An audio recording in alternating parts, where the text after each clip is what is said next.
I got I got some questions for you guys too after watching your Instagram for a couple of weeks. Very creative, extremely creative. Oh, It's one of the cool. reasons I'm here because I dig what you guys are doing. It Well, seems to be thank a you. band. It seems to be a band and a podcast and a Insta. What is commodity? Why don't you give me a quick rundown? Yeah, well, I'm Commodity Creature, and I'm just Right. like an I like your band camp. yeah, thank you. Yeah, I'm an interdisciplinary artist. I do music and art and writing. I try to do a lot of stuff, and yeah, So it's a good match. Same here. yeah, Hell for yeah. sure. Yeah, I saw a lot of similarities between Yeah. us. We got a lot of different things going on. And then So my name's Dustin. I do like comics and help Alex with some like performance stuff with his music now and again. And yeah, he what's up, invited me Alex? Nice to meet you, bro. Nice to meet you. Yep. What's the horse meat thing about? Oh, for a while I was writing a comic, and that was going to be the title is me Horse Meat Serene, and then Okay. other projects got in the way, but my Zoom didn't catch up, so I'm still at Horse Meat as it is. Sounds good. Sounds good. Right on. Yeah. Cool. So yeah, this is you know, here we are in LA. I wasn't even supposed to be here. My car broke down. I was supposed to be back in Vegas where I'm based at, but my car broke down, so it's here at the dealership, and I'm staying with my mom for a while. And so this is my nice little green screen setup. You know, I know Spielberg's jealous, but yeah, if he's nice to me, I'll let him use it. Yeah. Yeah. Well, sorry to hear the car broke down. That's got to be You know, with everything else that's been going on this year in the world and in my life, it's just par for the course, bro. You know, it's like, you know, everyone can relate this year. This isn't even something I have to ask people, can you relate? It's like, no, everybody this year. This past year, everybody's gone through it, man. Yeah. So, fair. Yeah, I just roll with it, bro. Good deal. Fair. Were you in LA doing work or just visiting family or? Visited family. I don't live here anymore. I don't like LA, and I'm glad to not live here anymore. Yeah. But yeah, my family's here. My mom's here. I grew up here. All my friends are here. So I'm here a lot. And obviously, any kind of future acting work will probably be here. So I want to stay on the West Coast. So that's why I picked Vegas, where I've lived before. So I'm just now moving back there. Cool. Very cool. How do you find acting work? Good question. I think it would probably help to get off my butt and get an agent. And I have not really honestly been all that interested in it, to be frank with you. I'm more interested in music. So I've been lucky to get some offers. I did a thing that's coming out that I should be able to talk about soon. I filmed a thing a couple weeks ago, a music video for a band that's known, and we'll be announcing that soon. So that's like my first real acting job since the Eric Andre show. But like anything else, if people are interested, they can contact you these days. Yeah. Off IMBD, Yep. or Instagram or Facebook. Pretty soon I'll have my website together. But I've been busy starting a record company, which is what I did, and it's called Make Noise Not War. Right. And we're, just straight up in the business of breaking new acts and putting out my own music as well. So that's really what I'm more concentrating on than trying to become Lakeith Stansfield. He's got that covered, he's doing real good with that. So I'm going to do my thing. And if people want me to act, they know how to find me. Definitely. That makes a lot of sense. It's like just another thing to add in your wheelhouse. Right. And again, the way the Eric Andre show came about was such a surprise to me and everything. And I wasn't pursuing it when it happened, it just kind of it was a focus group that went awry, and there I am on Blannibal now. So it's not like a big fan of the acting profession or people who act or anything like that. I'm a musician and a songwriter, a performance artist. stand-up comedy is something that I'm interested in pursuing, and I'm kind of you know, working on a set so I can just get out there and start doing that at, you know, hopefully coronavirus will allow coffee houses and things like that to come back, and open mics at comedy clubs and stuff like that, because I think any kind of beginning comic needs that rather than Zoom or Instagram Live. Yeah, I've been seeing people do stand up on Instagram Live, and it's not the same. I might try it. I mean, if there's no clubs open, you know, but that's the other thing that that I'm really interested in pursuing, other than you know, being on a TV show or anything like that. Yeah.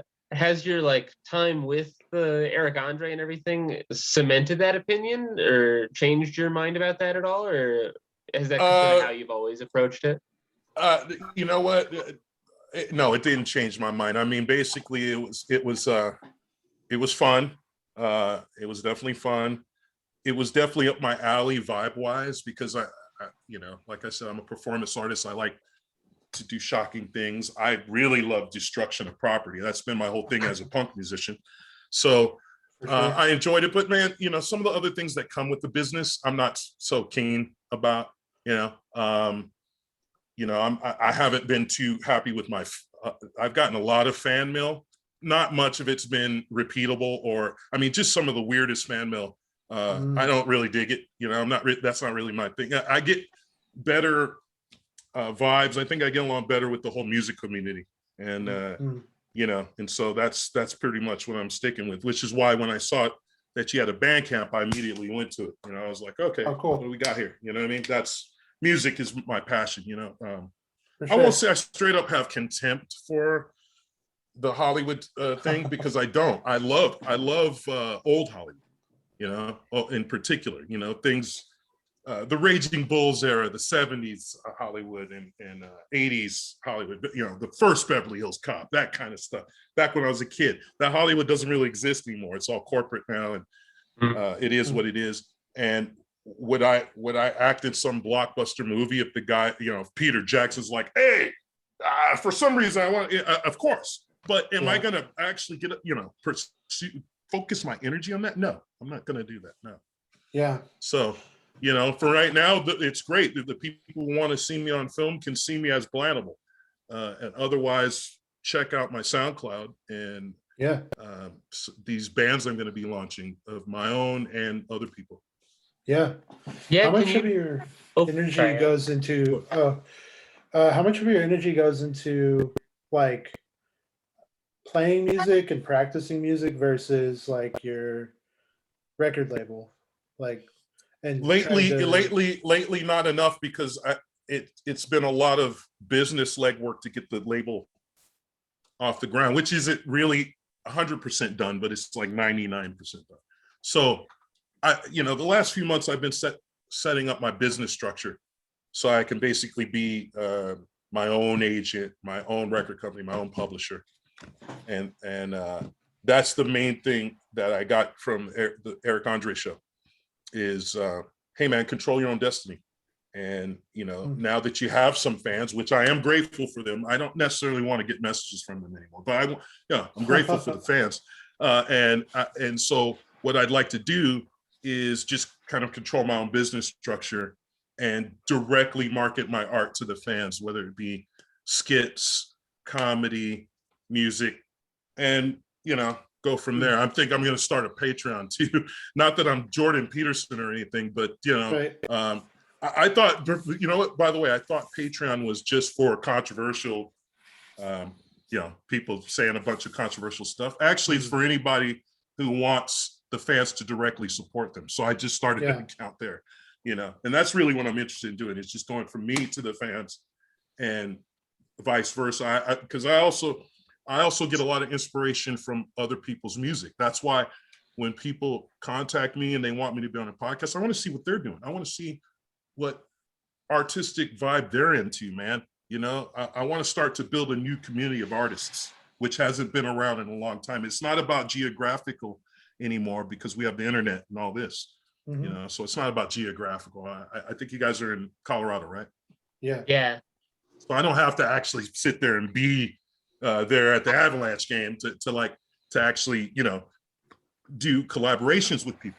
Yeah. We have this trusty thing, and we have Skype, and we have BandLab, and a lot of things where you can collaborate with artists all over the world. And that's been the best thing that I've gotten since I've been on the show, is exposure to not so much fans, but other artists like yourself that I can vibe off of, and we can collab, and we can do new things, something new, That's dope. It's like my thing, and I can tell by your music that's your thing too, because it's not necessarily mainstream music, which I loved. That was very good. Yeah, for sure. So that's yeah. Can you talk a little bit more about like what founding and organizing the label has been? Sure. Did you start more with your own work as sort of the flagship, or were you doing it with other people's stuff in mind as well? Yeah, let's move the timeline to where it's going to be, because it's a label that started in Argentina called Make Noise Not War Records, and my friend Sergio Bonacci is also an A&R guy at Toys of the Masses Records, which is the label I was on. Toys of the Masses Records was started by Dave Hagopian of the Apex Theory. If you guys have heard of the Apex Theory, they were a great band, fantastic band. And I was friends with them as well as System of a Down. It's like similar scene. And so Dave now started this label a few years ago called Toys of the Masses. And I was already working with him as an A&R guy and had planned to release my record whenever it came out on that label. But as it turns out, I'm going to do an offshoot with Make Noise Not War, which is a sub-label of Toys of the Masses. And we're all distributed by Universal. So In Grooves Universal, it's a distributor of all of it. So that's going to allow me now to produce different kinds of things than Toys of the Masses, which is, kind of a straight up rock, kind of great rock label, but, and we're going to be able to do world music. We're going to be able to do a lot of hip hop, Spanish hip hop is another thing that I'm working on right now with a couple artists, entirely in Spanish. And I'm really excited about that, because as a producer, I've been a producer for a long time. And I'm more interested in stuff that's not in the mainstream right now in America. It could be in the mainstream in another country, I'd still be interested. But the American music scene has proven itself to be pretty dead in the last, 10 years.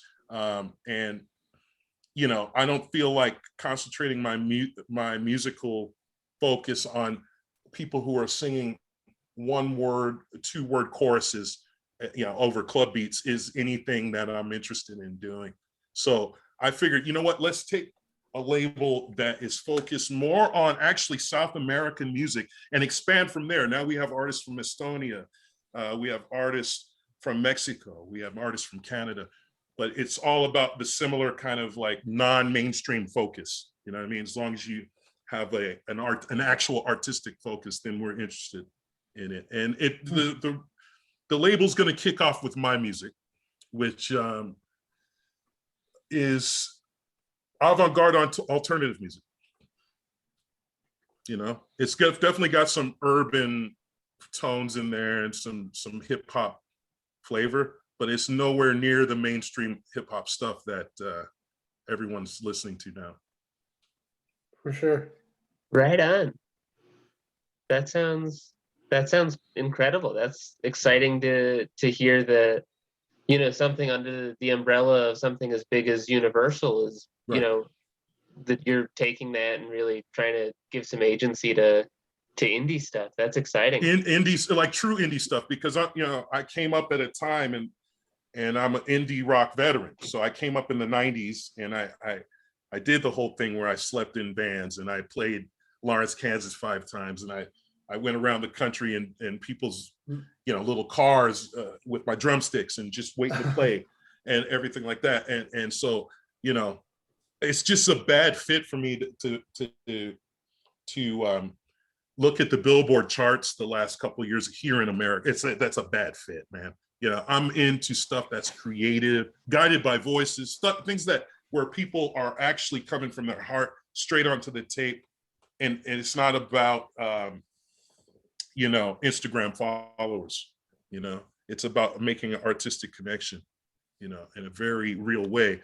And the profit motive obviously always will be there, but we're kind of entering a situation now where, along with the corporate monster that's been built in the last 15 years, we also have a very good development, which is the crowdsourced development, which means that people can support each other now more than they ever could before. So that's kind of what I'm hanging my hat on, man, going forward, is not so much trying to become, the big pop star, but actually make a community of people where new music and new ideas and new artistic expressions can then emerge. Yeah. What is your vision for that? Like, do you have a couple things in mind already of how you might develop that community? Yeah, I'd like to start my own website off of Instagram. That's my first, because I've now tried to start that community on Instagram, and that's been an abject failure through no fault of my own or the other people. It's just their algorithm isn't set up for that. They don't care about that, and I understand that. They're in business to make money too and sell ads.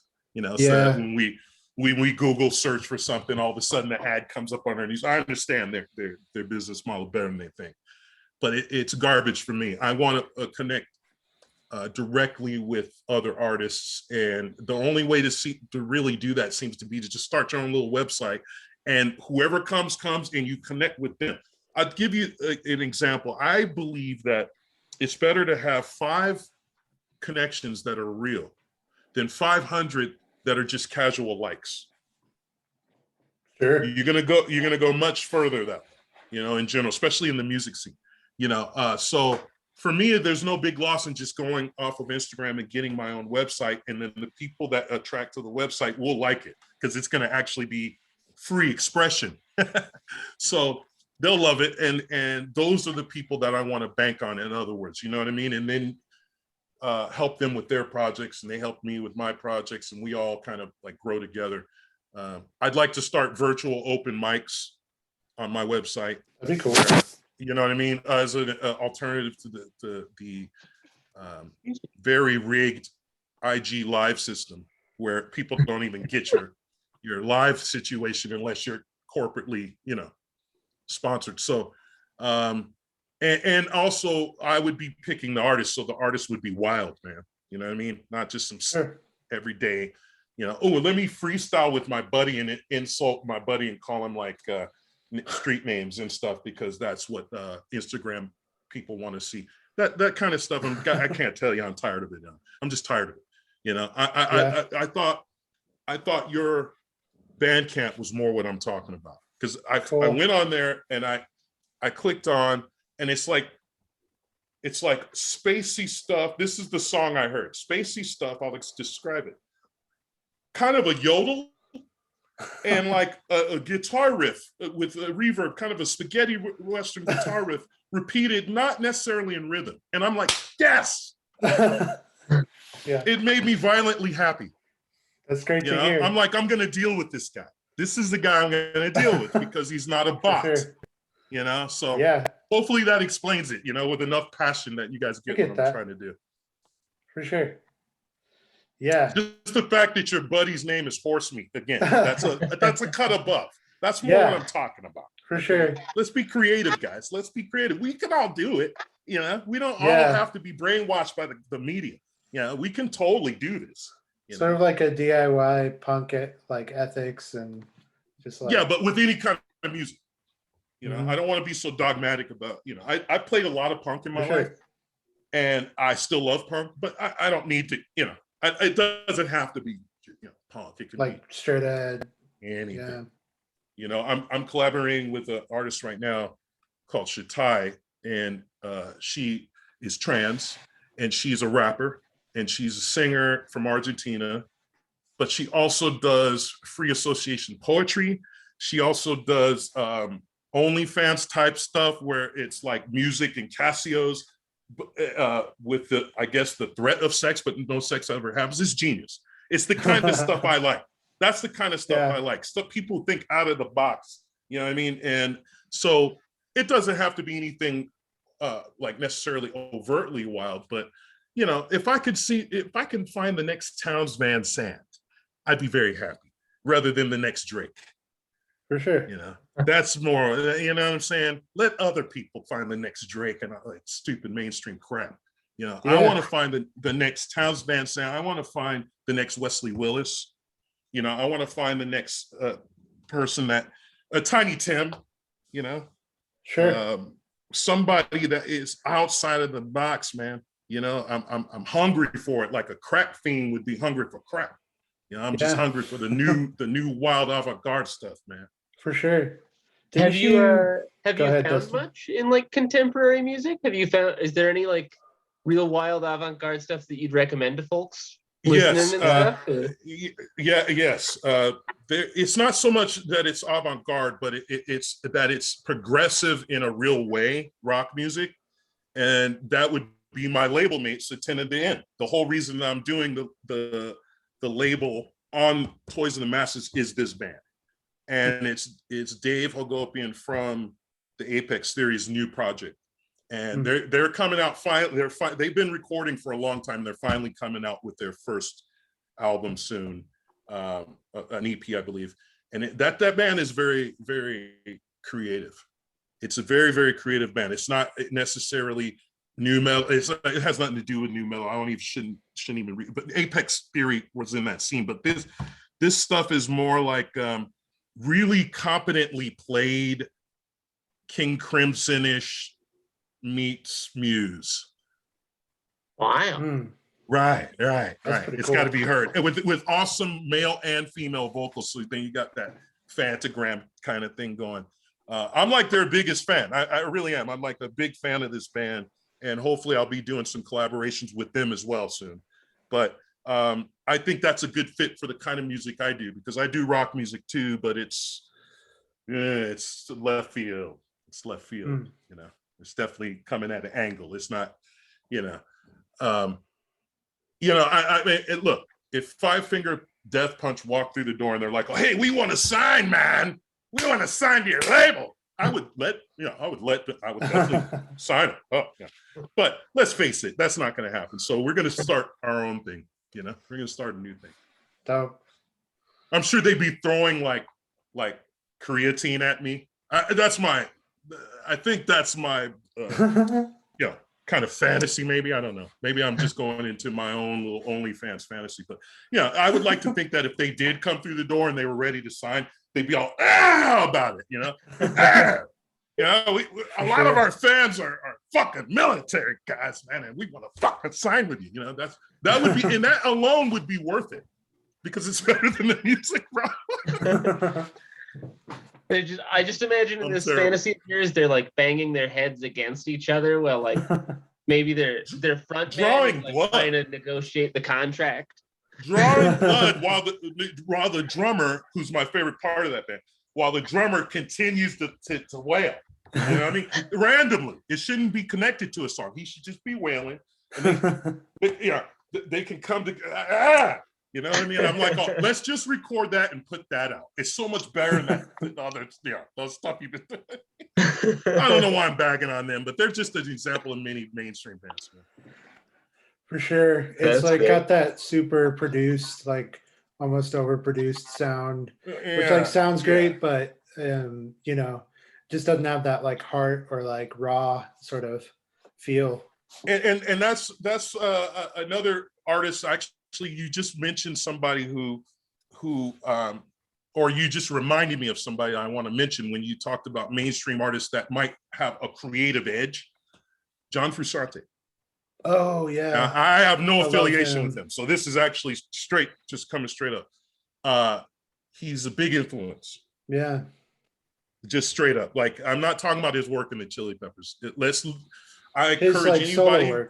Yes, I encourage anybody to look up his own stuff. And that's a very big influence on what I want to do, not just with my music, but this label. Like stuff that's truly created, even though the guy is successful, you know, he could make pop music if he wanted to. He could probably call up Keisha today and be like, oh, let's jam, right? But he doesn't. You know, the only mainstream stuff he does is with his band. And that's good. For mainstream, that's really good. Chili Peppers, I'm a fan. I like them a lot. But his own stuff's much more interesting, man. And it's very, very creative stuff, man. I got to admit, I'm not as familiar with his solo stuff. You guys, where should I start with that? Is there like a good album to pull up? I would just start on Google and work your way back, because I just heard something that he did recently. And I don't own it, but I just came across it like on YouTube. That's something that was actually from recent years. It might even be since he left the Chili Peppers again or came back. I don't know what the situation is, but he's still doing like really, really out of the box stuff. And his solo career goes back to like 1992. So I would just encourage you to get on Google. I'm an old guy. I remember the old stuff. You know, for younger cats, man, it might be a really cool revelation, you know? Yeah, this one that I've been listening to lately is Neandra Lades, and usually just a t-shirt, and it's from 1994. Just way like back. That's way back. And if I'm not Yeah. mistaken, I believe he recorded that one on 8-track. Must have, you know? Yeah, no, that was Like way that back, old. like before you know. I don't want to sound like the bitter old guys, but you know, we used to have these cassette. I used to have this cassette Tascam 4-track, dude. I used to sit there and bounce the drums until you could barely hear them, like, because you have generation loss. And then I was ready to do the noisy guitar over that. And that was my record back then. You know, that was my record. Now we have all these plugins and all of these noise reductions and stuff. And the general music quality, even according to a lot of young people, isn't better. Right? Yeah. So I just throw that out there. And I've talked to some young bros. They agree with me. I don't think they think I'm going to beat them up or anything. They just totally agree with me. They're like, bro, I'm a young guy. I've heard this so many times. I'm a young guy and I listen to stuff from the 90s. I've heard that so many times. And I'm like, see, you know, it's just kind of everyone can hear, you know, everybody can hear. Like a golden era. Yeah. It's because I believe it's like sometimes technology, it's a great aid, but it can make us lazy, myself included. I've made some bad records in the 2000s, man, you know, because I got on Ableton and started pushing buttons. And it didn't end up being me, but it's easy to do. It's just too easy.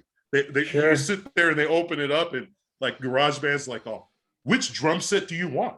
And it's like, oh, yeah, you know what I mean? It's like too much is done for you. I think I'd like to also not so much be retro, but just find a way to introduce a random element into art again. Does that make sense? It does. Yeah. Like the Joker. Let's get that back in there. Like, and I'm talking about digital art too. I'm talking about Photoshop, all of that stuff where we have it today, and it's so easy to create generic cookie cutter stuff, you know. And the reason I'm being so free talking to you guys about that is because everything I've seen on your Instagram and then when I listen to your music, pretty much it's like up my alley with this, man. You guys are doing some next level stuff, even your memes and stuff like that. So I think maybe this guy is involved in some of the memes, horse meat there. Definitely. Okay. Yeah, with Mr. Suit, Mr. Suit and Mr. Lawyer Lawman. Yeah, we've been doing something with that. Who is Mr. Suit? Who knows, man? It's a deep question. I love it. I love it. Love it. Love it. Leave it just like that. Love it. Love it. How did you? Because that's like a motif. Music? That's a motif. Mr. Suit. Mr. Suit. Yeah, Mr. Suit. I'm like, okay. Well, how did you get into music? Through my mom in the next room there. Who, so when she was housing me in her stomach, she was touring and singing, and my father was her manager. So I was just born into it, man. You know, when I came here, the show was already in progress, and most of my life, she sang. I mean, even in recent years, she sang at Sunset Junction Festival, and she sang in Spain. She's like a soul singer from, you know, our peak time was in the 70s. Name is Thelma Jones. Oh. And so I was born into it. And my dad, James Hazley, was her manager. So that it's pretty much from the time I opened my eyes, that was what was going on, you know. Wow. I grew up around her band, you know, the people in her band, and you know, learn how to play drums from her drummers and stuff like that. Yeah. Would you like sit in shows and everything? Yes. Yes. I don't think it was my choice at first, in fact. But apparently I was on stage with her when I was 3, you know?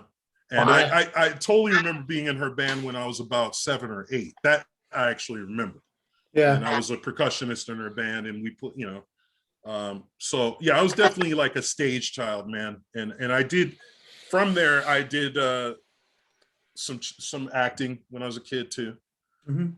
And decided it wasn't for me and stuck with music. But yeah, I mean, I pretty much have been a performer all my life, man. Oh, that's great. Any chance your mom will show up on the new label? You know, that's not something I had really. I don't believe it's going to be soul music, but it's my mom. So if she wants to be on the label, she's going to be on it. Let's put it that way. But I don't know if it's the kind of label she'd be interested in with some of the other artists that are going to be on there. Starting with my own profanity-laced music. Yeah.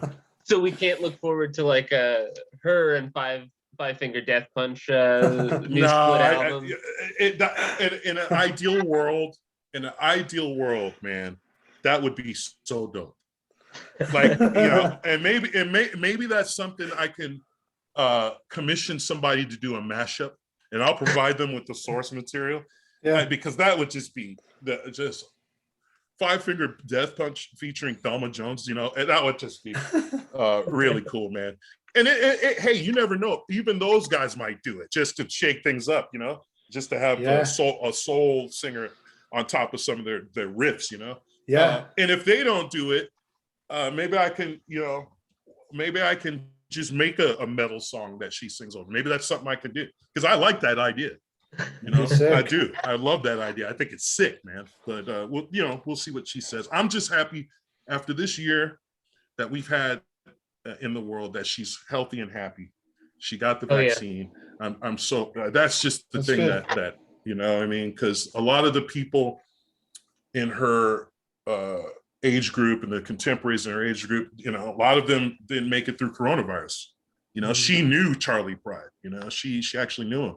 And he didn't make it, you know. So the thing is like, I just very grateful to still have my mom, you know, with us. And you know. Definitely. Yeah, that's wonderful. That's really good. That's I guess not to move in too heavy of a direction, but in this past year, you as like a lifelong performer, how have you been holding up with like sort of the absence of public life? No, I think that's a great question. I think it's been very good for me. I think it's personally, on a personal level, it's been very, very good for me. There's a lot, as you can tell, there's a lot about modern society that I disdain. And I thought it was actually good that it stopped for a while, and that people take maybe a look inside themselves for some realness that's not concerned with their friends or the mainstream media or the club or anything like that. I thought it was fantastic for me. I did that. I think that's what people should have done. Whether they did that or not, I don't know. But I know I did that.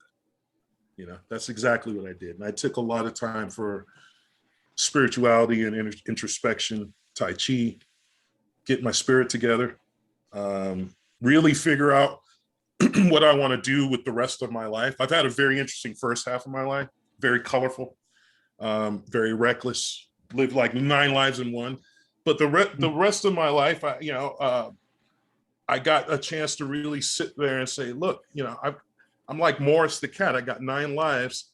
Eric Andre just gave me another one, and I'm healthier than I've been since I was like 22 years old, because I'm not doing any hard drugs anymore, and I'm exercising and I'm eating better. So I'm like, wow, I'm actually in a better shape physically and spiritually than I ever have been before. And I've done some things in my career. So I'm like, what could I do now that I'm all whole? That's great. You know? So I think coronavirus, and honestly, gave me a chance to step back and really evaluate things. And it was good news for me. It was very good. I'm like, you know what? Whenever society does decide to come back, I'll be in a good position to handle their bullshit a lot better. Definitely. You know? Good. So, and right now, as we speak, you guys are in Colorado. I'm in LA. I've been in Denver. I've seen the traffic there. It sucks there too. traffic is totally back.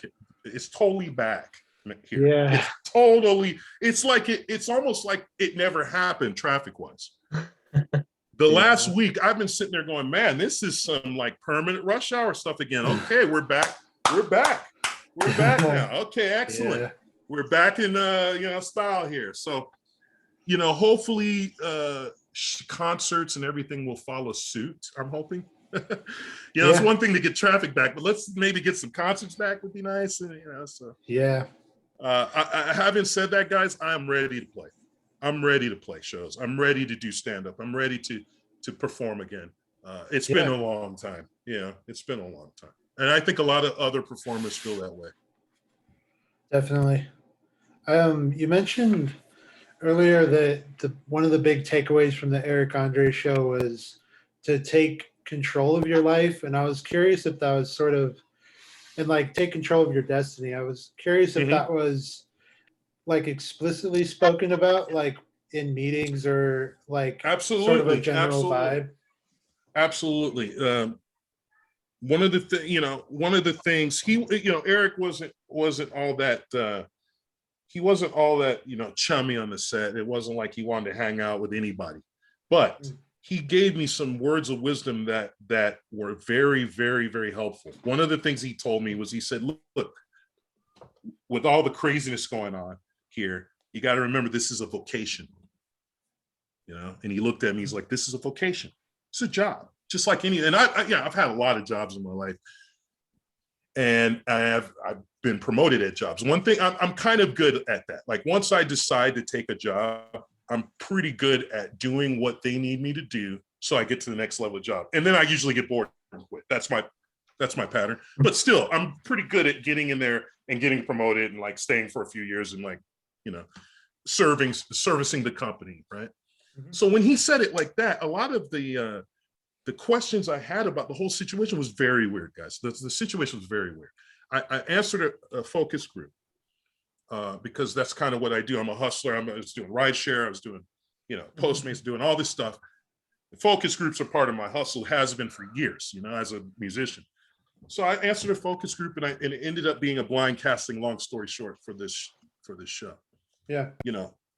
I'm the kind of guy that I know, I'm an esoteric kind of guy. So I know that God arranged that, because I know that if I'd known about that and they had said that, hey, it's a TV show mainly aimed towards teenagers, blah, blah, blah, I wouldn't have done it. I wouldn't have shown up. Yeah. It's not my thing. It's just not my thing, man. I am in no way, shape, or form a millennial. I'm a proud 48-year-old Generation X old guy. So I would have been like, you can keep the Nickelodeon thing. I'm not trying to be an actor. However, when I got there and it was too late and basically it was blah, blah, blah, blah, and then I found out what the show was about, it ended up being like, okay, well, this is a show I would do anyway. Yeah. This is a fantastic show, Sure. But what it didn't answer was what I was doing there. It's certainly like I didn't do anything during that focus group that was so Richard Pryor where it warranted me being on like some known TV show. I might not have known about it, but all you guys did. So it was a known TV show. And I'm like, how am I on this bitch? So when he came and told me that, it helped. He goes, look, don't worry about it. This is a job. You've been hired for a job. Now do the job. In so many words, that's basically what he's saying. And I felt very comfortable after that, because I was like, oh, okay. It's like anything else. Because before that, I'm like, what am I doing here? I didn't know this gentleman. I didn't know that young guy. I mean, he's like 10 years younger than me. You guys him and Hannibal are like 10 years younger. These are not people I hang out with, generally. People in that age group think very different. Not interested usually. However, I'm like, these guys are brilliant, and I slept on them. I just didn't know about them. I did not know about them because I've been pretty like, I pretty much stick with the Gen X people. I really do. And I'm not too interested in what, and I was like, man, what does that cost you? When I was watching them work, and it's particularly Eric.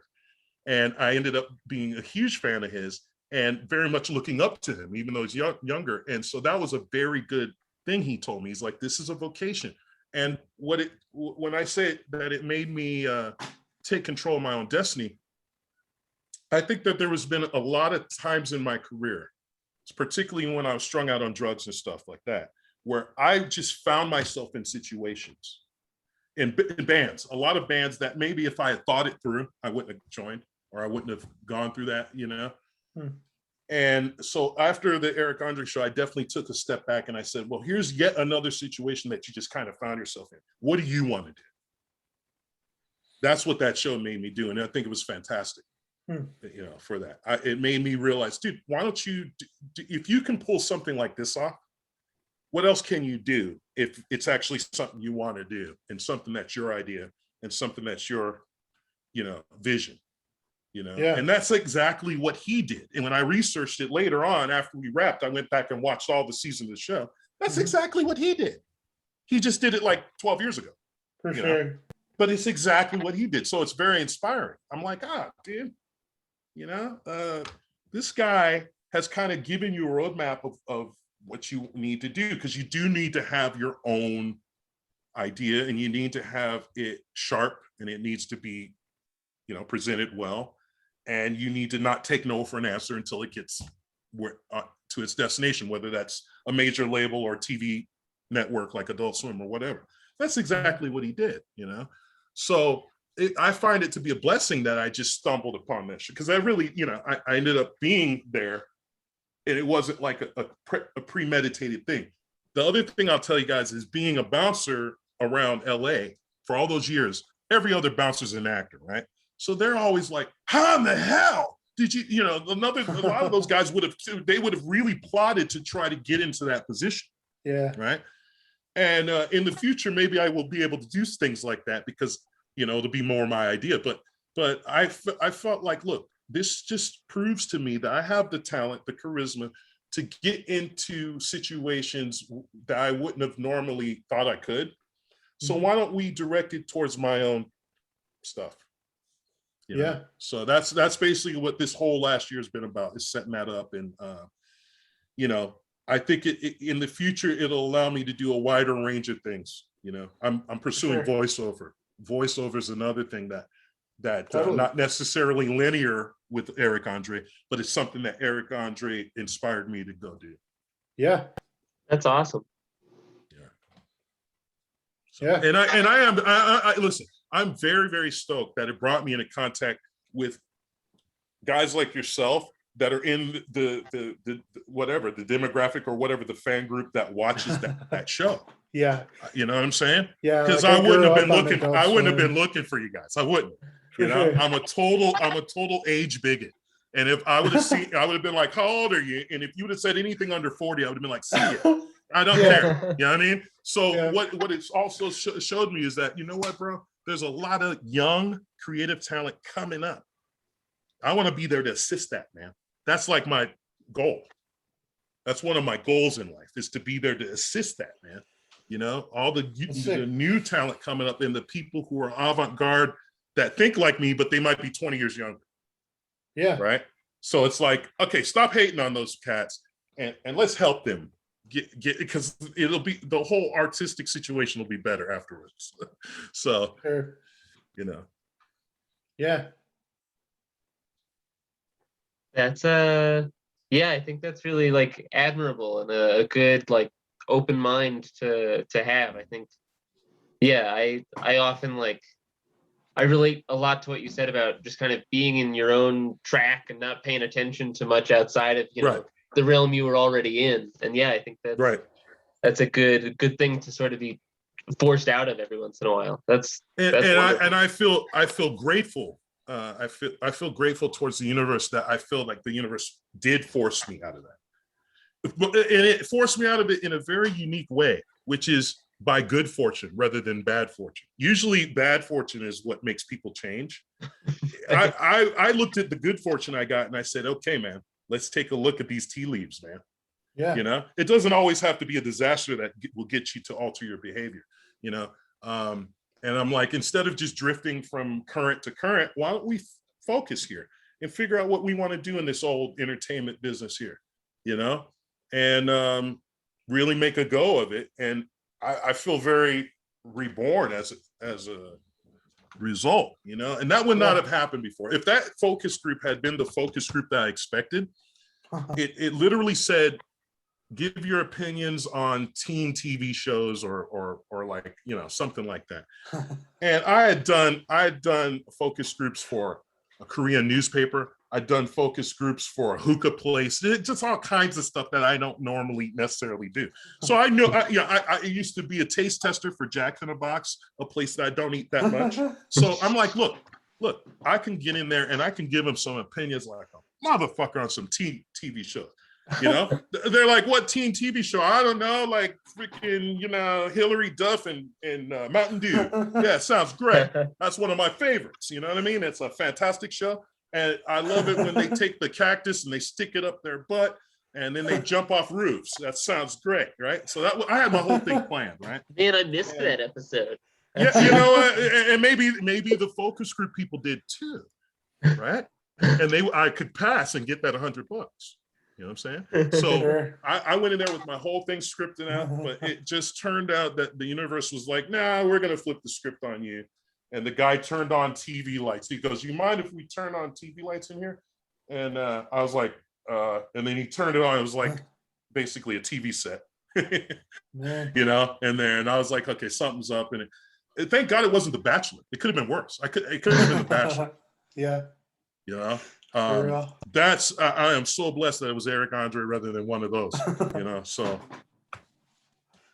Definitely. Yeah, that's yeah. So what you're saying is that The Bachelor is what's next for you then, right? That's the next big project. That's the You know what, man, you know, I can't say I wouldn't do it, but I don't think I'd last long because I would definitely make it a joke of it and I would have a lot of fun with it. I would have a lot of fun with that. You know what I mean? I would turn it into a mashup. In fact, I would come with a dress and I'd be like, what, this isn't RuPaul's Drag UK? I thought it was you. What's up with my agent? I'd be like, I was trying to get to RuPaul's Drag UK and I'll have like, you know, very nice, you know, looking pretty good, dress, all kinds of stuff. And you know, I mean, I would just definitely have fun with it, man, you know, or I'd be like, or maybe I'd just do pranks on the set and be like, what? This isn't Wild and Out? I thought it was Wild and Out. Yeah, no. I would just mess up their whole reality programming, you know what I mean? Or I'd start singing and I'd be like, what? This is an American Idol? Oh, girl. You know, and where's Simon at, you know? I would just turn it into a mashup of reality shows, bro. You know? And like I said, let's face it, set security would have me out of there. That's another thing I've done before. I've been set security, so I know. Set security would have me out of there so fast. There would be 3 other guys my size being like, let's go, boss. Let's go. You know, and again, that's worth doing. If I got the opportunity to do it, believe me, I'd do it. I wouldn't be making friends in the industry, but it would be fun. It would be fun, man. Of course I'd do The Bachelor. It'd be a story. It'd be a story, man. And you know what? I would get probably more press than if I won it. Yeah. Can you think of, can any like reasonable bro think of who in the hell won that thing last year? Right. I don't know. Yeah. I think it was a brother, you know, and I hope it was a brother, you know. I want a brother to win The Bachelor, even though I'm not a fan. I don't know why, but I do. But I'm not sure, and I can't tell you his name. You know what I'm saying? I don't watch that crap. I don't watch that. I don't watch. Okay, I used to watch the Ashton Kutcher one. That's how old I am. It was a long time ago. Oh wow. Pumped. Yeah. Years ago. That was like my last 2006 or reality show, something. dude. Yeah. That was like my last reality show. Speaking So of I'm way which, outdated, bro. like Blannibal is such like a strong brand name. Like, how do you feel being so associated with it? Are you trying to keep that there? Or? No, because just business wise, it you know, not really, because that's Eric's character. It's a fantastic character. True. It's a genius character, but that's his character, you know? Yeah. And so it just doesn't make sense for me to keep flogging it. And plus they're flogging it for me, you know? Sure. Adult Swim's doing all that, for me. There's no reason to, you know, so I'm only interested in Blannibal as it pertains to James Hazley. Like, in other words, I would like people to know that James Hazley played Blannibal. Yeah. That's it, you know. Okay. But Blannibal, it would be like I look at it like how Al Pacino might have looked at Tony Montana. He didn't write that shit, but hey, it helped the shit out of him. You know what I mean? You know what I mean? He might not have wrote it. I think that was like Brian De Palma or whatever, but it helped the crap out of him. But so of still, course he loves yeah. Tony Montana. You know what I mean? Yeah. So people are like, "What do you think of Blannibal?" I'm like, "Damn, I love Blannibal, and it helped the hell out of me." You know what I'm saying? But I didn't write it, and it's not my character. You know? Yeah. So I would like to, you know, do comedy. You know, that's maybe in a similar vein. I don't know, but the comedy I do is pretty crazy. But it's not. Look, I don't really like. I don't really do the kind of stuff. There can only be one Eric. That's the great thing. There can only be one Eric. I can't really see me getting on a desk and peeing on anybody. I would like to have those kind of balls, but I don't. So I'm not going to pretend I do. That's why I believe Blannibal would be a very good, what do you call it? Number 2 or Andy Richter to his Conan, because Blannibal don't have to do all that. He can just watch Eric do it, apparently. You know what I mean? Yeah. You know? And then he can just watch Eric do all the stuff he did this season and in previous seasons where, I mean, you know, he's a good person, I believe, to be a sidekick for. But I don't want to do that kind. I don't want to do that, man. I don't want to eat my own throw up and all the kind of stuff he does, man. You know, that's his deal. You know, that's his deal. And I feel like I would be a good Flavor Flav for his Chuck D. You know what I mean? Yeah. Like, you know, it's like I can cheer him on as he does that insane. It's just insanity, you know. But I don't have to actually be, I don't envy it, man. I was sat there and watched him jump off a thing with John Cena and I think he broke his rib. Yeah. Because they took him out. He gets concussion. I was there that day. I was actually there. Jesus. And he jumped off the thing and you know what? The fool came back like 4 hours later, dude, ready to film. Wow. Ready to film. And I think he walked by me and he's like, "Okay, all right, let's go. We're all good. Let's go. I was like, "Okay, that's a tough son of a bitch. That's a tough son of a bitch. That's a tough." I'm a big ass dude, but I would have been crying. I'd be, oh man, you know, not a peep, dude. He just went, got it sewed up, and came back and kept. And in that same Liberace white coat, also, he had that same white like tuxedo suit, and but he had like some kind of sling, and he's like, "All right, let's go, we're back on." Wow. My punk rock side was very impressed. I was very impressed with that punk rock stuff. You know what I mean? I haven't been. I know some of the guys on Jackass, but I haven't never been on that set. But I would think that that's how they were, which makes sense that he's going to be in that next movie because that's a perfect match.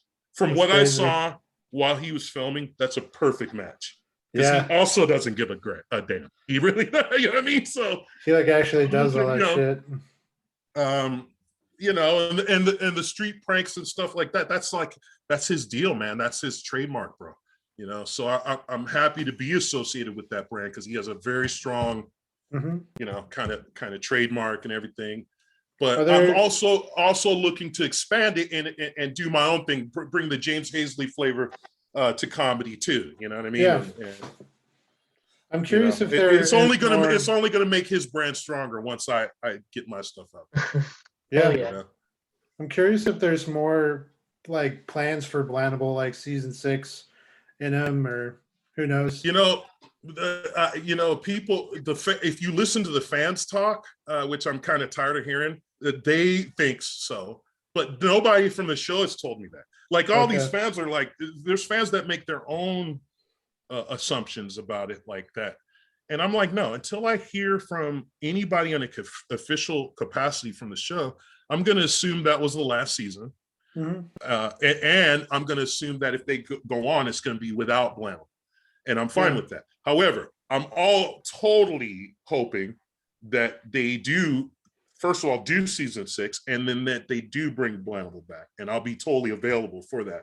But it's not something I'm holding my breath for. I got a lot of other things, you know. Speaking of which, like, what are some principles of taking control of your creative direction? Like, that maybe you've learned over the years or that you're trying to apply right now? I think it does start with the introspection I talked about earlier that we collectively have experienced in this last year. Mm-hmm. So you got to shut everything out first. This is my experience. I had to shut everything out first. I was with a lot of unsuccessful bands, man.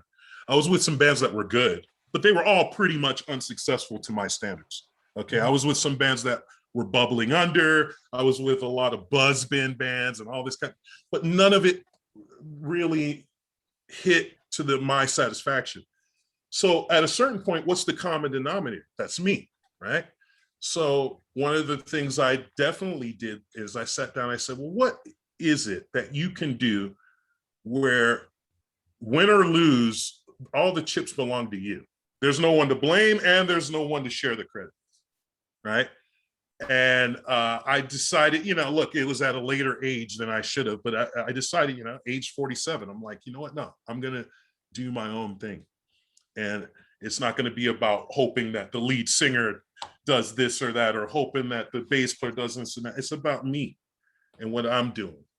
And it's, it's going to succeed or fail based on my own efforts, So it came from a lot of failure, man. I had to be in a lot of unsuccessful bands. I had to be in a lot of unsuccessful bands to get to that point where I had to, really look at some introspection and say, what am I going to do so that I can sink or swim on my own? And so, I think smarter people than me are able to do that without the failures. But for me, failure is the best teacher. So yeah. I hope that answers your question. That's basically what I did. Is I took some stock of my old projects, some of which, like I said, were very good bands. Some of it was very good music, but you have to look at the whole situation as to why it didn't work out and why it didn't get out there. And some of the personalities involved in that situation. I've had a number of bandmates that were in control of the band, because there's always got to be a leader of the band, and it's rarely been me. And these people would not listen to logic or business trends or anything like that. So I definitely won't be, getting involved in anything like that. One thing, again, being with someone that is successful like Eric Andre, it shows you the difference. It's like, here's a guy who knows what he's doing. So there's a guy I don't mind listening to. But for some of these bands I was in all these years, and these guys are like, no, we want to do it this way, the way I always envisioned it when I was a kid. And I know there's only 5 people here at the show, but my way is the best way. It's like, no more of that, man. You know what I'm saying? And also no more whining by me about those people, because they're not going to be around. It's all going to be me. So if it fails this time, I look in the mirror. Sure.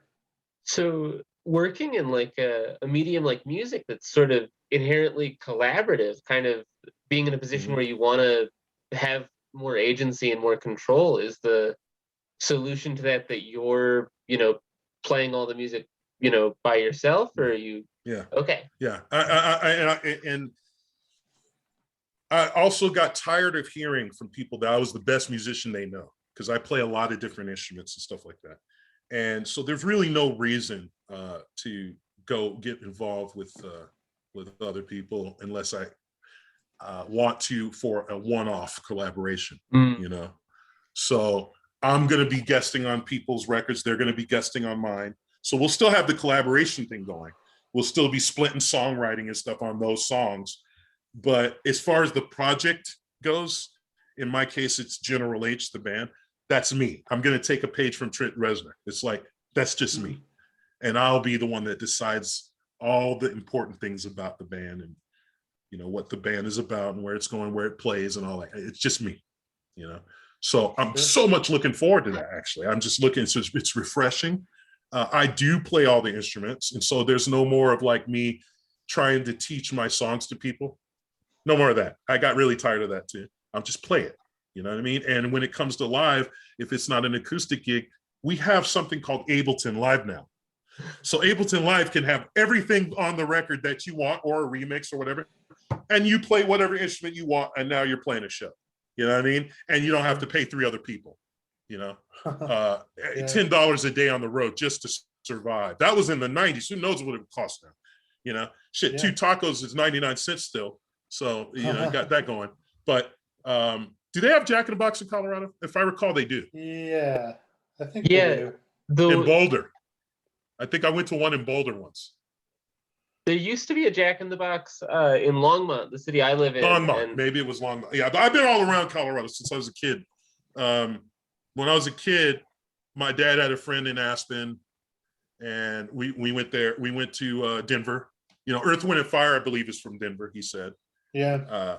I believe they are. So we, you know, I would always, and Mork and Mindy was from Denver for sure. Mhm. Yeah. You know, so I would always, you know, whenever we played Denver, I just breathe in the Mork air, man. You know, it's like, man, Mork was chilling here at one point. You know, it's just, I don't know, that kind of shit is important to me.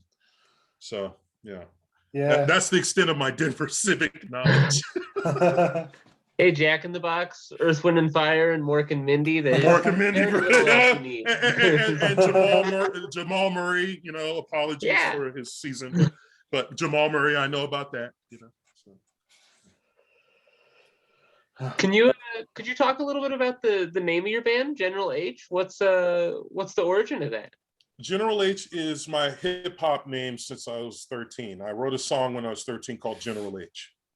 And that was my MC name. I was in a group for a while called the Cap Crew, and then another group called 818 Estate. And so that was my rap name, General H.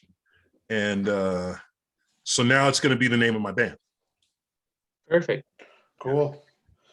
A lot of time on that name. That's cool. Yeah. The song itself is not that great. It was, you know, it was written when I was 12 on a Casio. Yeah. You know, I might throw it up on Bandcamp. Just you still have it? I still have it. Yeah. That's cool. Straight up Casio beat, man. Straight up Casio beat. I think it was the 16 beat. It said 16 beat. And I just flowed over that on my little cassette recorder. And in my mind, in 1987, that was a huge hit in my mind. In my mind, that was the #1 song of the year. General H by General H, you know, but not many other people heard it. You know? Yeah. Well, you've got to put it up. Maybe 2021's the year, you know. To me, that's what Bandcamp is for. I'm gonna have actually a separate thing on the Bandcamp that's gonna be like stuff like that, like maybe more novelty kind of things. I did a Hall & Oates cover of "Say It Isn't So" with a very, very noisy aesthetic that I'm going to also put on there. I did a cover of the Flintstones theme that I'm going to put on there on Bandcamp. Cool. So that's going to be my hub for like kind of the even more avant-garde stuff, you know. And I'm going to use Spotify and SoundCloud for the stuff that I think at least 5 people will like, you know. Yeah. If I can guarantee myself that 5 people will dig this, then I'll put it on the mainstream outlets. If not, then it's going to go on Bandcamp, and the 2 people who like it can just have it. Just take it. So yeah, great. Man. I mean, hopefully I answered your question, bro. Yeah, definitely. Thank you. Yeah. Do you have anything that is coming up soon that you'd like to promo? Or yes, I do. I am the co-producer and main instrumentalist in a record that I'm doing with Suki Ewers, who is the co-founder of Mazzy Star. Okay. She founded Mazzy Star with David back in the late 80s, and then she was the bass player and keyboardist the whole time. And I'm doing her second solo album. Her first one came out 10 years ago. And now this one's coming out. We're finally done with it. It's coming out on my label. And so that one's going to be called Strange Lullabies. It's a concept album also. And it's a definite departure. If anyone's expecting like a Mazzy Star type sound, I think they'd be pleasantly surprised because it retains elements of that band style with an electronic direction. And I played a lot of instruments. I played everything from dobro to drums, live drums. I played timpani. I played a lot of almost all the guitar. I played all the lead guitar. I played Rhodes piano. It's a good showcase for me as a musician and a producer, and her as a songwriter and a singer. Nice. So that's coming out within like the next month or so. Awesome. Suki Ewers, her name is Suki Ewers, and the name of the record is Strange Lullabies. Could you spell that for us? Suki, her first name is Suki, and her last name is Ewers. Cool. You can, you go crazy on Google because she's been with Mazzy Star since the beginning. So I got that coming out, and then the General H project, which doesn't have, that EP doesn't have a title yet. I wanted to call it Ball Cheese, but can you believe it? It's taken. Somebody already released an album this year called Ball Cheese. This year? Yeah, this year on Spotify. I was just looking. So it's already taken. So I'm gonna have to retitle my album, but the General H EP, 5-song EP, will be coming out this summer. Cool. On Awesome. Make Noise Not War Records. So those are the two things for sure. I'm also involved in a music video for a band called Dark Side of Light. They're a great band, friends of mine. I'm going to do some collaboration with them too. And that music video is coming out within the next week or so. And I star in that music video too. Sweet. Awesome. So those are the things I got going right now, man. You know, you guys will definitely be in the pipeline when I start my TikTok and my YouTube channel, which is also within the next couple of weeks. And that's all just going to be James Hazley, you know. And I'll definitely make sure I put hashtag Blannibal in there somewhere so that people can know that that's the YouTube channel. By the way, I also want to, you know, tell the fans that are asking me about Hulu and all these other things. To the best of my knowledge, I am not an official representative of the show or Adult Swim, but I go on YouTube all the time, and Eric Andre's show, season 5, is up there. So I just want everybody to know you can go watch it on YouTube as of today. It's up there. You can watch it. And I think you can watch all the seasons, but I know the season I'm on is up there because I was looking at it today. And so people are like, oh man, I got to buy Adult Swim. I'm like, you know, look, again, I don't want to get in any trouble with Adult Swim. And maybe you should buy Adult Swim, even though I can't afford it. But it's on YouTube. Yeah, you look down at the comments too, and Blannibal is definitely a fan favorite. So I'm very grateful for that. I'm very grateful for that, and I just want those people to listen to my music. So that's why I'm now. Look, it took me a while, but that's why I'm like, why don't you start a YouTube and put your music up there? That might be a first step, a really good first step for them to hear it. Yeah. So. You know, I've been reading the same thing you're reading, dude. I'm reading people like, oh, I love Blannibal and stuff like that. And I'm grabbing my guitar and I'm writing. You know what I mean? Yeah. So I'm like, okay, man, you know, for the first time in my life, there's probably more than 5 people that will actually listen to this. So I'm going to damn record it. You know what I'm saying? Oh, yeah. So I'm very excited about that, man. One thing I did tell Eric when we were filming is that, you know, I want to continue my music career. I would like to actually have a music career. And, you know, he kind of just looked at me or whatever, but he kind of made that happen. He doesn't, you know what I mean? It may be in a roundabout way by putting me on his show, but he made it happen. So I'm very grateful to him about that, man. Because I remember telling him that. I'm like, that's what I really want to do, man. I want to just do music. And he's like, okay, cool, you know, whatever, you know. And, you know, the guy pulled it off, man. He made it happen. And he also told me back then, a year and a half ago when we were first filming it, he said, be prepared. This is going to be, you know, this is going to go everywhere. And I just, honestly, I just didn't have that much experience with Adult Swim. I did, you know, the last Adult Swim show I watched was Space Ghost. Coast to coast, yeah.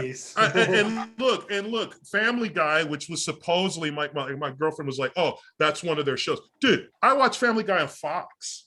You know what I mean? Yeah. I've never seen Family Guy anywhere but that. So it's like I didn't know they had Tim and Eric. Now I've seen all these shows. They had Tim and Eric. They had Rick and Morty, which you see all these memes all these years. Well, that's where that's from. Rick and Morty. It's Adult Swim. It's like, oh, dude, that's awesome. I'm on this network that's known. It's like a known network, and it's just a blessing. It's a free blessing, bro. Definitely. That's awesome. So yeah, that's something that I want to hopefully count on you guys for, is like when I start these things, I'll be sending you guys notifications and shit like that, and please do. Yeah, we'll you know what I mean? And this is not necessarily great business tactics, but I'm on here talking to you guys because I really do like the community creature. I love it. I think it's great. And so I will be also giving you guys some free promotion. Whatever I'm doing, I'm going to be throwing you guys up in there because it needs to get out there. That some of this stuff really needs to get out. Great. Well, hey, thanks for being on too. It's been wonderful talking with you. It's great. Yeah. We've been planning this.